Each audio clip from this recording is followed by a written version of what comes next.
Thank you. So back here in Uzbekistan, there is this phenomenal digital push, if you will. The country wants to be an information tech hub, Central Asia, bearing in mind all the other countries, Kazakhstan, Tajikistan, all of them. Well, can Uzbekistan steal a march in a sense? IT exports surged. They were $600,000, yes, 600K in 2017. It's 142 million on now 2 years ago. And the government wants that to be 5 billion by 2030, which is what they've got their current policy at, 2030. It's still just less than 2% of the economy, and the World Bank loans are being used to boost this expenditure. Joining me is Minister Sherzod Shermatov, is the Uzbekistan Digital Technologies Minister. Good to see you, sir. Hi. Thank you very much. I mean, dragging the country into the 21st century, because to a certain extent, even though you got independence back in the early 90s, a lot of the reform still has to only be done now. Yeah, definitely. Thank you, Richard, for this interview, because Uzbekistan now offers very good value for those Western companies who are thinking about decreasing their costs through outsourcing. Because when you are thinking about decreasing your costs through outsourcing, you are looking for established market like India, Philippines, etc. But not so many people are aware about Uzbekistan. And if you look in more detail, we offer much better value proposition to them. Right, but how realistic is it to become a digital hub? It is definitely realistic because in Uzbekistan we have a young and growing population. All the region has young and growing populations. And we are heavily investing in educational reforms. You have witnessed yesterday that we are doing educational reforms across all the parts of education, from preschool, from school to the higher education. And we offer the best conditions for IT companies to come to open their offices here. And for the last 2 years, the number of companies with foreign capital increased 20 times. I know the country has done an enormous amount in terms of opening up. Whether we talk about democracy, human rights, whatever we talk about, a lot has been done. But I can hear people at home saying, yeah, more needs to be done. What does the minister say about what still needs to be done? The president to me yesterday told me the reforms are irreversible. The fear is they are going to be reversed.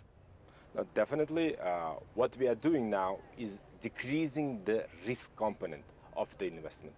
We have created the Enterprise Uzbekistan International Digital Technologies Center, where you can see the bridge law and the international arbitrage as part of this deal, so that you don't have to worry about the risk component of investing into this country.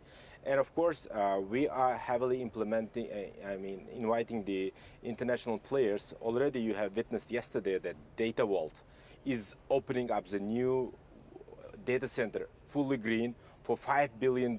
It's fully foreign direct investment without government guarantee, without PPP.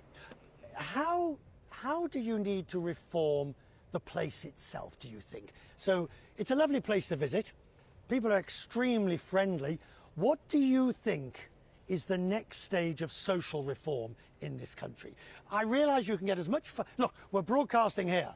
We're using fibre up the wazoo. It's working very well, touch wood. But what's the next stage of reform that you would like to see for your people? Definitely, we are still moving on with the upskilling of our workforce, because we have so many young people coming to the market and they have to know better, first of all, foreign languages. English is the key. So US helped us with the implementation of English-speaking nation project, where as part of my job when I was a former Minister for Education, we have implemented this important project so that more and more graduates of schools would be able to speak English freely.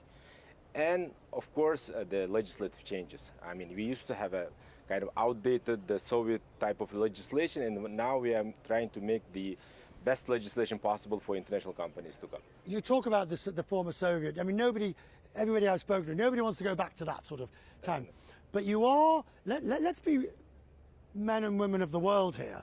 You are caught in a very tricky part of the world. China on one side with its problems with the US, Russia, Ukraine and the problems of the war. You're in the middle of it all. You don't take sides, but it's very difficult for this country at the moment. Definitely. Of course, if you are looking from the threat side, there are many threats.